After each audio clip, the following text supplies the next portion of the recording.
ਮਹਲਾ ਚੌਥਾ। ਕੀਤਾ ਕਰਨਾ ਸਰਬ ਰਜਾਈ, ਕਿਛ ਕੀਚੈ ਜੇ ਕਰ ਸਕੀਐ। ਆਪਣਾ ਕੀਤਾ ਕਿਛੂ ਨ ਹੋਵੈ, ਜਿਉ ਹਰ ਭਾਵੈ ਤਿਉ ਰਖੀਐ। ਮੇਰੇ ਹਰ ਜੀਓ ਸਭ ਕੋ ਤੇਰੇ ਵਸ, ਅਸਾਂ ਜ਼ੋਰ ਨਾਹੀਂ ਜੇ ਕਿਛ ਕਰ ਹਮ ਸਾਕੈ। ਜਿਉ ਭਾਵੈ ਤਿਵੈ ਬਖਸ਼ ਰਹਾਉ, ਸਭ ਜੀਉ ਪਿੰਡ ਦੀਆ ਤੁਧ ਆਪੇ। ਤੁਧ ਆਪੇ ਕਾਰੈ ਲਾਇਆ, ਜੇਹਾ ਤੂੰ ਹੁਕਮ ਕਰੈ ਤੇਹ ਕੋ ਕਰਮ ਕਮਾਵੈ। ਜੇਹਾ ਤੁਧ ਧੁਰ ਲਿਖ ਪਾਇਆ, ਪੰਚ ਤਤ ਕਰ ਤੁਧ ਸ੍ਰਿਸ਼ਟ ਸਭ ਸਾਜੀ। ਕੋਈ ਛੇਵਾਂ ਕਰਿਓ ਜੇ ਕਿਛ ਕੀਤਾ ਹੋਵੈ। ਇਕ ਨਾ ਸਤਿਗੁਰ ਮੇਲ ਤੂੰ ਬੁਝਾਵੈ, ਇਕ ਮਨ ਮੁਖ ਕਰੈ ਸੇ ਰੋਵੈ। ਹਰ ਕੀ ਵਡਿਆਈ ਹਉ ਆਖ ਨਾ ਸਾਕਾਂ, ਹਉ ਮੂਰਖ ਮੁਗਧ ਨੀ ਜਾਣ। ਜਨ ਨਾਨਕ ਕੋ ਹਰ ਬਖਸ਼ ਲੈ ਮੇਰੇ ਸੁਆਮੀ, ਸ਼ਰਨਾਗਤ ਪਿਆ ਅਜਾਨ। ਵਾਹਿਗੁਰੂ ਜੀ ਕਾ ਖਾਲਸਾ, ਵਾਹਿਗੁਰੂ ਜੀ ਕੀ ਫਤਿਹ। ਗੁਰੂ ਸਵਾਰੀ ਸਾਧ ਸੰਗਤ, ਗੁਰੂ ਮਹਾਰਾਜ ਦੀ ਕਿਰਪਾ ਦਾ ਸਦਕਾ ਸੂਹੀ ਰਾਗ ਅੰਦਰ ਚੌਥੇ ਪਾਤਸ਼ਾਹ ਜੀ ਦੇ ਇਹਨਾਂ 15 ਸ਼ਬਦਾਂ ਦੀ ਵਿਚਾਰ ਕਰਦੇ ਹਾਂ। ਇੱਕ ਗੱਲ ਸਮਝ ਵਿੱਚ ਆਈ ਹੈ ਕਿ ਜਦੋਂ ਜਗਿਆਸੂ ਗੁਰੂ ਦੀ ਸ਼ਰਨ ਵਿੱਚ ਆ ਕੇ ਗੁਰੂ ਦੇ ਹੁਕਮ ਵਿੱਚ ਚੱਲਦਾ ਤੇ ਸਹਿਜੇ ਸਹਿਜੇ ਉਸ ਦੇ ਅੰਦਰੋਂ ਹਉਮੈ ਖਤਮ ਹੁੰਦੀ ਹੈ। ਹਉਮੈ ਹੀ ਉਹ ਰੋਗ ਹੈ ਜਿਸ ਦੇ ਕਾਰਨ ਇਹ ਸਾਰਾ ਸੰਸਾਰ ਰੋਗੀ ਬਣਿਆ ਹੋਇਆ। ਪਾਤਸ਼ਾਹ ਦਾ ਫਰਮਾਨ ਹੈ, ਜੋ ਜੋ ਦੀਸੈ ਸੋ ਸੋ ਰੋਗੀ। ਰੋਗ ਰਹਿਤ ਮੇਰਾ ਸਤਿਗੁਰ ਜੋਗੀ। ਇਹ ਹਉਮੈ ਇੱਕ ਐਸਾ ਰੋਗ ਹੈ ਜਿਸ ਨੇ ਸਾਨੂੰ ਪਰਮਾਤਮਾ ਤੋਂ ਵਿਛੋੜਿਆ ਹੋਇਆ। ਸਾਰੀ ਗੁਰਬਾਣੀ ਨੂੰ ਵਿਚਾਰਦਿਆਂ ਪਤਾ ਲੱਗਦਾ ਸਭ ਮਹਾਂਪੁਰਖਾਂ ਦੀ ਇਹ ਵਿਚਾਰਧਾਰਾ ਕਿ ਜਦੋਂ ਜੀਵ ਮਾਤਾ ਦੇ ਗਰਭ ਵਿੱਚ ਹੁੰਦਾ ਔਰ ਪੁੱਠਾ ਲਟਕਦਾ, 9 ਮਹੀਨੇ ਤੱਕ ਪੁੱਠਾ ਲਟਕਿਆ ਰਹਿੰਦਾ, ਉਦੋਂ ਸਵਾਸ ਸਵਾਸ ਸਿਮਰਨ ਕਰਦਾ ਤੇ ਬੇਨਤੀਆਂ ਕਰਦਾ, ਹੈ ਪ੍ਰਭੂ ਮੈਨੂੰ ਇਸ ਕੁੰਭੀ ਨਰਕ ਵਿੱਚੋਂ ਛੁਟਕਾਰਾ ਦੇ, ਮੈਂ ਤੇਰਾ ਸਿਮਰਨ ਕਰਾਂਗਾ। ਪਰ ਜਿਉਂ ਹੀ ਸੰਸਾਰ ਵਿੱਚ ਆਉਂਦਾ ਤੇ ਇਹਦੀ ਲਿਵ ਛੁਟਕ ਜਾਂਦੀ। ਬਸ ਮਾਇਆ ਦਾ ਅਮਰ, ਮਾਇਆ ਦਾ ਹੁਕਮ ਇਸ ਤੇ ਪੂਰੀ ਤਰ੍ਹਾਂ ਹਾਵੀ ਹੋ ਜਾਂਦਾ। ਲਿਵ ਛੁੜਕੀ ਲੱਗੀ ਤ੍ਰਿਸ਼ਨਾ, ਮਾਇਆ ਅਮਰ ਵਰਤਾਇਆ। ਇੱਥੇ ਅਮਰ ਦਾ ਮਤਲਬ ਹੈ ਹੁਕਮ। ਬਸ ਉਸ ਮਾਇਆ ਦੇ ਪ੍ਰਭਾਵ ਦੇ ਪੈਂਦਿਆਂ ਸਾਰ ਇਹਦੇ ਅੰਦਰ ਹਉਮੈ ਪੈਦਾ ਹੋ ਜਾਂਦੀ ਔਰ ਉਹ ਹਉਮੈ ਪਰਮੇਸ਼ਵਰ ਤੋਂ ਐਸਾ ਤੋੜਦੀ ਹੈ ਕਿ ਟੁੱਟਦਾ ਹੀ ਚਲਾ ਜਾਂਦਾ। ਤੋ ਪਿਛਲੇ ਸ਼ਬਦ ਵਿੱਚ, ਸ਼ਬਦ ਨੰਬਰ 14 ਵਿੱਚ ਗੁਰੂ ਰਾਮਦਾਸ ਜੀ ਨੇ ਫਰਮਾਇਆ, ਮੇਰੇ ਰਾਮ ਹਰ ਜਨ ਆਰੋਗ ਭੈ, ਗੁਰ ਬਚਨੀ ਜਿਨਾ ਜਪਿਆ ਮੇਰਾ ਹਰ ਹਰ, ਤਿਨ ਕੇ ਹਉਮੈ ਰੋਗੈ। ਹੇ ਮੇਰੇ ਵਾਹਿਗੁਰੂ, ਤੁਹਾਡੇ ਜੋ ਜਨ ਹਨ, ਸੇਵਕ ਹਨ, ਉਹ ਰੋਗ ਰਹਿਤ ਹੋ ਗਏ। ਕਿਵੇਂ ਹੋਏ? ਗੁਰ ਬਚਨੀ, ਗੁਰੂ ਦੀ ਸਿੱਖਿਆ ਲੈ ਕੇ ਜਿਨ੍ਹਾਂ ਨੇ ਮੇਰੇ ਹਰੀ ਦਾ ਸਿਮਰਨ ਕੀਤਾ, ਤਿਨ ਕੇ ਹਉਮੈ ਰੋਗ ਹੈ। ਇਹੀ ਗੱਲ ਜਗਤ ਗੁਰੂ ਗੁਰੂ ਨਾਨਕ ਪਾਤਸ਼ਾਹ ਨੇ ਸਮਝਾਈ। ਆਖਿਆ ਪਰਮਾਤਮਾ ਦੇ ਹੁਕਮ ਵਿੱਚ ਸੰਸਾਰ ਬਣੇ। ਹੁਕਮੀ ਹੋਮਨ ਆਕਾਰ, ਹੁਕਮ न ਕਿਹਾ ਜਾਏ। ਹੁਕਮੀ ਹੋਵਣ ਜੀ, ਹੁਕਮ ਮਿਲੇ ਵਡਿਆਈ। ਹੁਕਮੀ ਉੱਤਮ ਨੀਚ, ਹੁਕਮ ਲਿਖ ਦੁੱਖ ਸੁਖ ਪਾਈ। ਇੱਕ ਨਾ ਹੁਕਮੀ ਬਖਸ਼ੀਸ਼, ਇੱਕ ਹੁਕਮੀ ਸਦਾ ਪਵਾਈ। ਹੁਕਮੈ ਅੰਦਰ ਸਭ ਕੋ, ਬਾਹਰ ਹੁਕਮ ਨ ਕੋਏ। ਨਾਨਕ ਹੁਕਮੈ ਜੇ ਬੁਝੈ, ਤਾਂ ਹਉਮੈ ਕਹਿ ਨ ਕੋਇ। ਗੱਲ ਕੀ ਪ੍ਰਭੂ ਦੇ ਸਿਮਰਨ ਕਰਨ ਨਾਲ, ਗੁਰੂ ਦੀ ਸੰਗਤ ਵਿੱਚ ਆਉਣ ਨਾਲ ਹੁਕਮ ਦੀ ਸਮਝ ਆਉਂਦੀ ਹੈ। ਤੇ ਜਿਨ ਕੇ ਅੰਤਰ ਵਸਿਆ ਮੇਰਾ ਹਰ ਹਰ, ਤਿਨ ਕੇ ਸਭ ਰੋਗ ਗਵਾਏ। ਤੇ ਮੁਕਤ ਭਏ ਜਿਨ ਹਰ ਨਾਮ ਧਿਆਇਆ, ਤਿਨ ਪਵਿੱਤ ਪਰਮ ਪਦ ਪਾਏ। ਲਓ, ਇਸ ਸ਼ਬਦ ਤੋਂ ਬਾਅਦ 15 ਨੰਬਰ ਸ਼ਬਦ ਜੋ ਹੈ, ਉਸ ਵਿੱਚ ਗੁਰੂ ਰਾਮਦਾਸ ਜੀ ਉਸ ਅਵਸਥਾ ਦਾ ਜ਼ਿਕਰ ਕਰਦੇ ਨੇ ਜਦੋਂ ਹਉਮੈ ਮੁੱਕ ਜਾਂਦੀ। ਕਿਉਂਕਿ ਹਉ ਮੈਂ ਵਿੱਚੋਂ ਖੋਵੈ, ਦੂਜੀ ਦੁਰਮਤ ਸ਼ਬਦੇ ਤੋਵੈ। ਭਗਤ ਜਨਾਂ ਨੇ ਵੀ ਕਿਰਪਾ ਕੀਤੀ, ਆਖਿਆ ਤੂੰ ਕਰਤਾ ਤੂੰ ਹੁਆ, ਮੁਝ ਮੇਂ ਰਹਾ ਨ ਹੂੰ। ਜਬ ਆਪਾ ਪਰ ਕਾ ਮਿਟ ਗਿਆ, ਜਤ ਦੇਖਾਂ ਤਤ ਤੂੰ। ਮੇਰਾ ਮੁਝ में किछ नहीं, जो किछ है सो तेरा। तेरा तुझको सौंपते क्या लागे मेरा। ਗੱਲ ਕੀ ਇੱਕ ਅਵਸਥਾ ਹੈ, ਇੱਕ ਹਉਮੈ ਤੋਂ। ਉਹ ਅਵਸਥਾ ਹੈ ਜਦੋਂ ਹਉਮੈ ਦੇ ਪ੍ਰਭਾਵ ਥੱਲੇ। ਇੱਕ ਉਹ ਅਵਸਥਾ ਹੈ ਜਦੋਂ ਹਉਮੈ ਮੁੱਕ ਗਈ। ਜਦੋਂ ਹਉਮੈ ਮੁੱਕ ਜਾਂਦੀ ਹੈ, ਮਨੁੱਖ ਨਿਰਹੰਕਾਰ ਹੋ ਕੇ ਫਿਰ ਕੀ ਕਹਿੰਦਾ, ਜਬ ਹਮ ਹੋਤੇ ਤਬ ਤੂੰ ਨਹੀਂ, ਅਬ ਤੂੰ ਹੀ ਮੈਂ ਨਹੀਂ। ਉਹ ਹਉਮੈ ਕਿੱਥੇ ਗਈ? ਜਿਸ ਤਰ੍ਹਾਂ ਸਾਗਰ ਵਿੱਚੋਂ ਲਹਿਰਾਂ ਉੱਠਦੀਆਂ ਹਨ, ਅਸੀਂ ਕਹਿੰਦੇ ਲਹਿਰਾਂ ਉੱਠ ਰਹੀਆਂ ਹਨ, ਪਰ ਜਦੋਂ ਉਹ ਲਹਿਰਾਂ ਫਿਰ ਸਾਗਰ ਵਿੱਚ ਸਮਾ ਜਾਣ, ਫਿਰ ਉਹ ਸਾਗਰ ਰੂਪ ਬਣ ਜਾਂਦੀ। ਇਸੇ ਤਰ੍ਹਾਂ ਹਉਮੈ ਜੀਵ ਨੂੰ ਪਰਮਾਤਮਾ ਤੋਂ ਵੱਖਰਾ ਕਰਦੀ ਹੈ। ਤੇ ਜਦੋਂ ਹਉਮੈ ਮਿਟ ਜਾਏ, ਫਿਰ ਉਹੀ ਜੀਵ ਕਹਿੰਦਾ, ਮੇਰੇ ਹਰ ਜੀਓ ਸਭ ਕੋ ਤੇਰੇ ਵਸ। ਹੇ ਮੇਰੇ ਵਾਹਿਗੁਰੂ ਜੀ, ਮੇਰੇ ਵਸ ਵਿੱਚ ਕੁਝ ਨਹੀਂ, ਸਭ ਕੁਝ ਤੇਰੇ ਵਸ ਵਿੱਚ, ਸਭ ਤੇਰੇ ਹੁਕਮ ਅੰਦਰ। ਇਹ ਉਹ ਅਵਸਥਾ ਹੈ ਜਦੋਂ ਨਿਰਹੰਕਾਰ ਹੋ ਜਾਏ।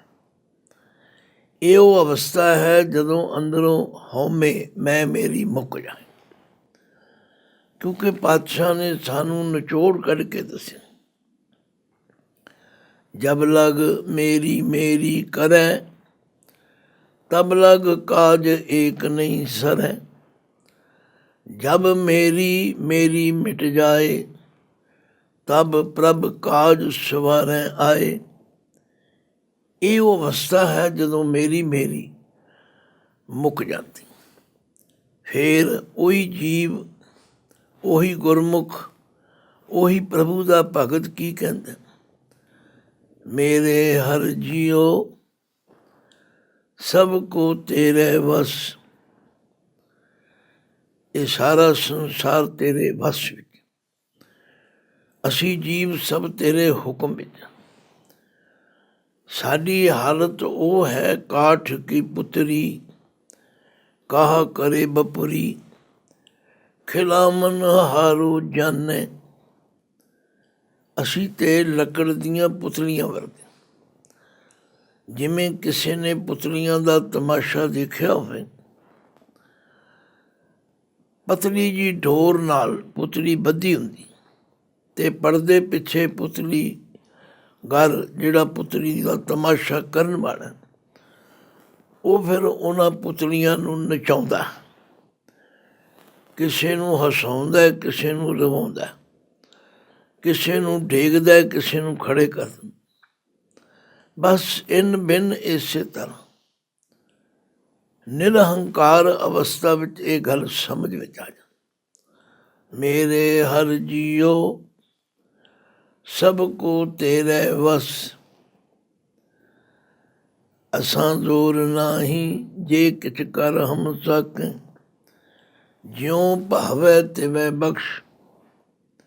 ਬਸ ਅਸੀਂ ਤੇਰੀ ਸ਼ਰਨ ਵਿੱਚ ਹਾਂ, ਤੇ ਜਿਵੇਂ ਤੈਨੂੰ ਚੰਗਾ ਲੱਗੇ ਉਵੇਂ ਸਾਨੂੰ ਬਖਸ਼। ਕਿਉਂਕਿ ਆਮ ਤੌਰ 'ਤੇ ਮਨੁੱਖ ਚੰਚਲਤਾਈ ਚਤੁਰਾਈ ਕਰਦਾ, ਤੇ ਬਾਣੀ ਗੁਰੂ ਜੀ ਫਰਮਾਉਂਦੇ ਨੇ, ਇਹ ਮਨ ਚੰਚਲਾ ਚਤੁਰਾਈ ਕਿਨੇ ਨਾ ਪਾਇਆ। ਚਤੁਰਾਈ ਨਾ ਪਾਇਆ ਕਿਨੇ, ਤੂੰ ਸੁਣ ਮਨ ਮੇਰਿਆ। ਹੁਣ ਨਿਰਹੰਕਾਰ ਅਵਸਥਾ ਵਿੱਚ ਫਿਰ ਜੀਵ ਕੀ ਕਹਿ, ਕੀਤਾ ਕਰਨਾ ਸਰਬ ਰਜ਼ਾਈ। ਜੋ ਕੁਝ ਅਸੀਂ ਕੀਤਾ ਹੈ, ਜੋ ਅਸੀਂ ਕਰਨਾ ਹੈ, ਇਹ ਸਭ ਤੇਰੀ ਰਜ਼ਾ ਵਿੱਚ। ਤਥਾ ਜੋ ਤੂੰ ਸੰਸਾਰ ਦੇ ਜੀਵ ਪੈਦਾ ਕੀਤੇ ਹਨ, ਉਹ ਵੀ ਤੇਰੇ ਹੁਕਮ, ਤੇ ਜੋ ਇਹਨਾਂ ਜੀਵਾਂ ਨੇ ਕਰਨਾ ਉਹ ਵੀ ਤੇਰੇ ਹੁਕਮ ਵਿੱਚ। ਕਿਛ ਕੀਚੈ ਜੇ ਕਰ ਸਕੀਏ, ਜੇ ਅਸੀਂ ਕਰ ਸਕਦੇ ਹੋਈਏ ਆਪਣੀ ਮਰਜ਼ੀ ਨਾਲ ਤੇ ਕੁਝ ਕਰੀਏ। ਸਾਡੀ ਤੇ ਕੋਈ ਸਮਰੱਥਾ ਹੀ ਨਹੀਂ ਹੈ, ਸਾਡੇ ਕੋਲ ਕੋਈ ਸ਼ਕਤੀ ਨਹੀਂ ਹੈ। ਆਪਣਾ ਕੀਤਾ ਕਿਛੂ ਨਾ ਹੋਵੇ। ਦੇਖੋ, ਹੰਕਾਰੀ ਬੰਦਾ ਕਦੇ ਨਹੀਂ ਕਹਿੰਦਾ, ਉਹ ਤੇ ਕਹਿੰਦਾ ਮੈਂ ਕੀਤਾ।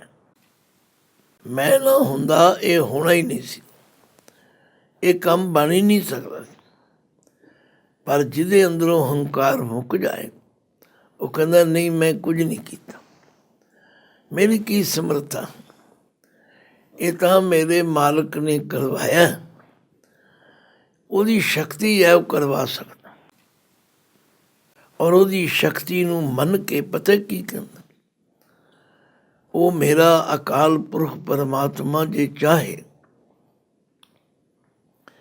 ਖਿਨ ਮੈਂ ਰਾਉ ਰੰਗ ਕੋ ਕਰਈ, ਰਾਉ ਰੰਗ ਕਰ ਡਾਰੇ, ਰੀਤੇ ਭਰੇ ਭਰੇ ਸਖਨਾਵੇ, ਯਹ ਤਾ ਕੋ ਵਿਵਹਾਰੇ।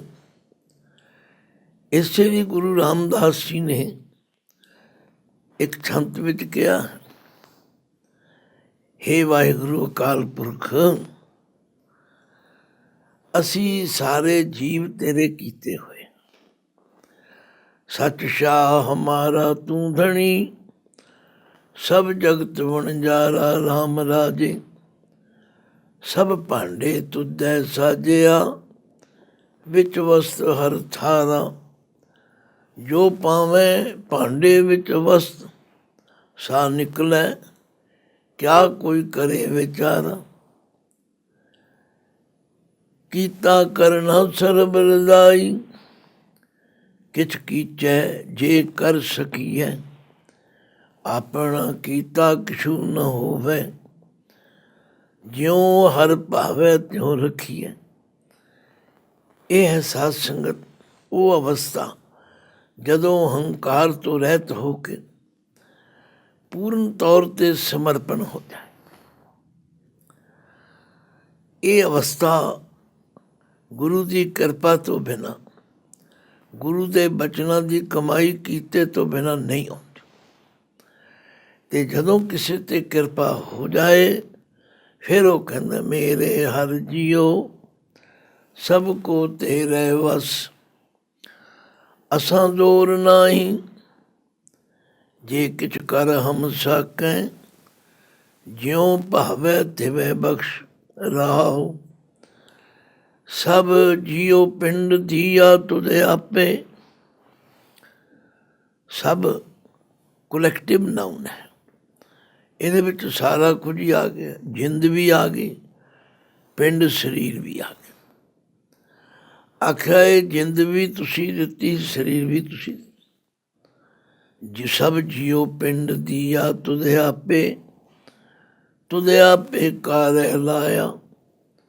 ਅਤੇ ਤੁਸੀਂ ਆਪ ਹੀ ਇਸ ਜੀਵ ਨੂੰ, ਮੈਨੂੰ, ਤੁਹਾਨੂੰ ਕਾਰੈ ਲਾਇਆ, ਕੰਮ ਲਾਇਆ। ਜਿਹਾ ਤੂੰ ਹੁਕਮ ਕਰੇ ਤੇਹ ਕੋ ਕਰਮ ਕਮਾਵੇ, ਜਿਹਾ ਤੁਧ ਤੁਰ ਲਿਖ ਪਾਇਆ।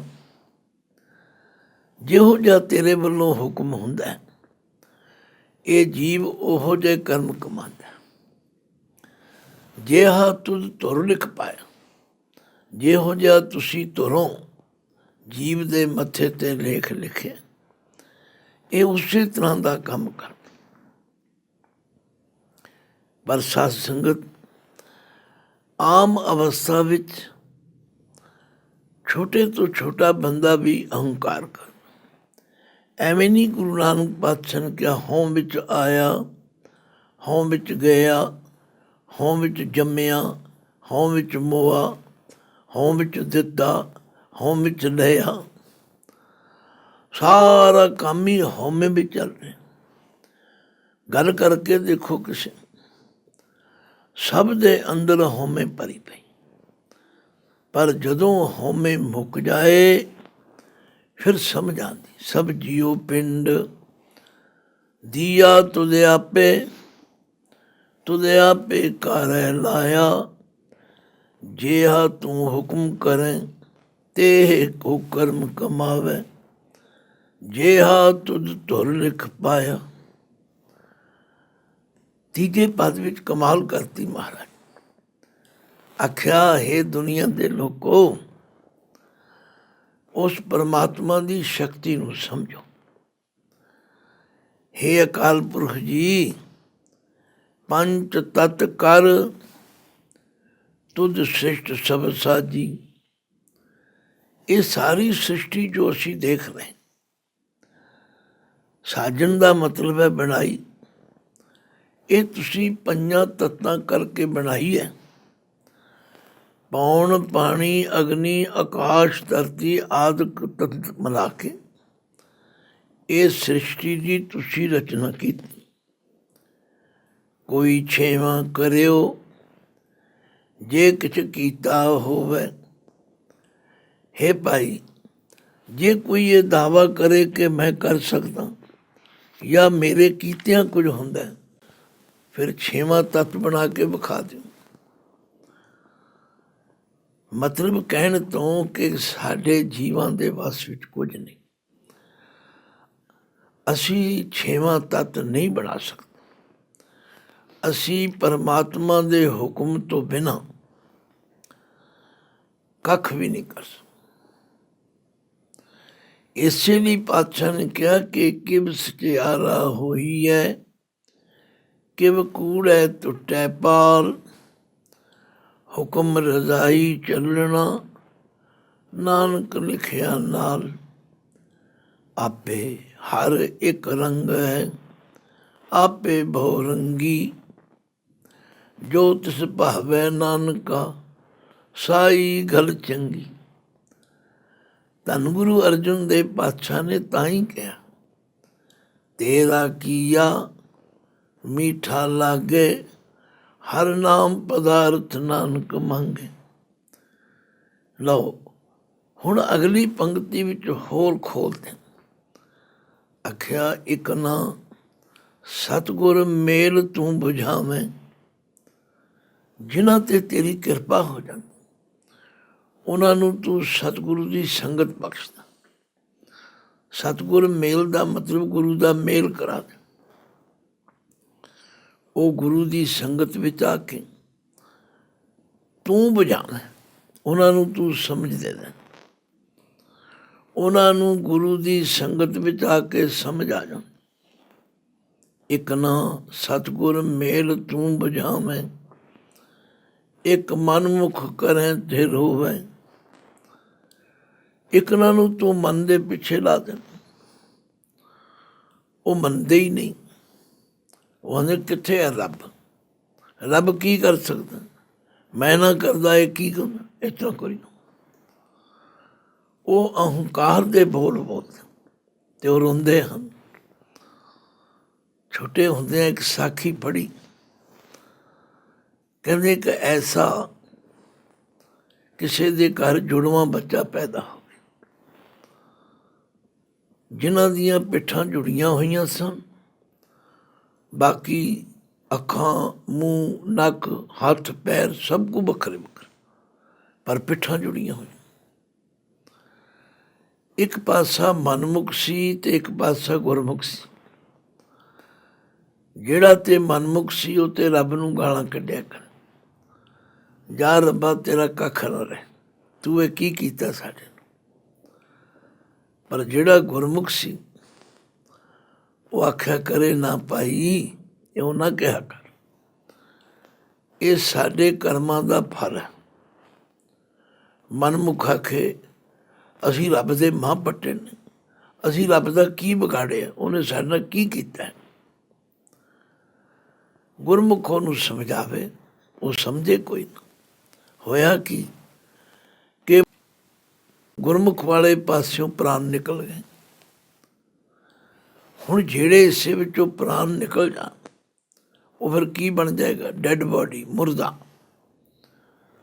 ਹੁਣ ਉਸ ਜਿਉਂਦੇ ਨੂੰ ਉਹ ਮੁਰਦਾ ਵੀ ਖਿੱਚਣਾ ਪੈਂਦਾ।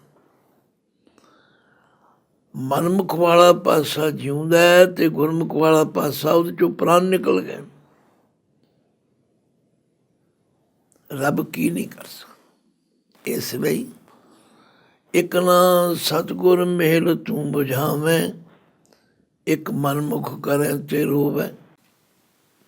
ਅਖੀਰ ਵਿੱਚ ਗੁਰੂ ਰਾਮਦਾਸ ਜੀ ਚੌਥੇ ਪਦ ਵਿੱਚ ਨਿਚੋੜ ਕਰਦੇ, ਹਰ ਕੀ ਵਡਿਆਈ ਹਉ ਆਖ ਨਾ ਸਾਕਾਂ। ਹੇ ਵਾਹਿਗੁਰੂ ਜੀ, ਮੈਂ ਤੁਹਾਡੀ ਵਡਿਆਈ ਕੁਝ ਕਹਿ ਨਹੀਂ ਸਕਦਾ, ਮੇਰੀ ਕੋਈ ਸਮਰੱਥਾ ਨਹੀਂ। ਕਿਉਂ? ਹਉ ਮੂਰਖ ਮੁਗਧ ਨੀਚਾਨ, ਮੈਂ ਬੜਾ ਮੂਰਖ ਹਾਂ, ਮੈਂ ਮਹਾਮੂਰਖ ਹਾਂ, ਮੈਂ ਨੀਚਾਂ ਵਿੱਚ ਬਹੁਤ ਨੀਚ ਹਾਂ। ਮੇਰੀ ਕੋਈ ਸਮਰੱਥਾ ਨਹੀਂ, ਮੈਂ ਤੁਹਾਡੀ ਕੋਈ ਉਸਤਤ ਕਰ ਸਕਦਾ।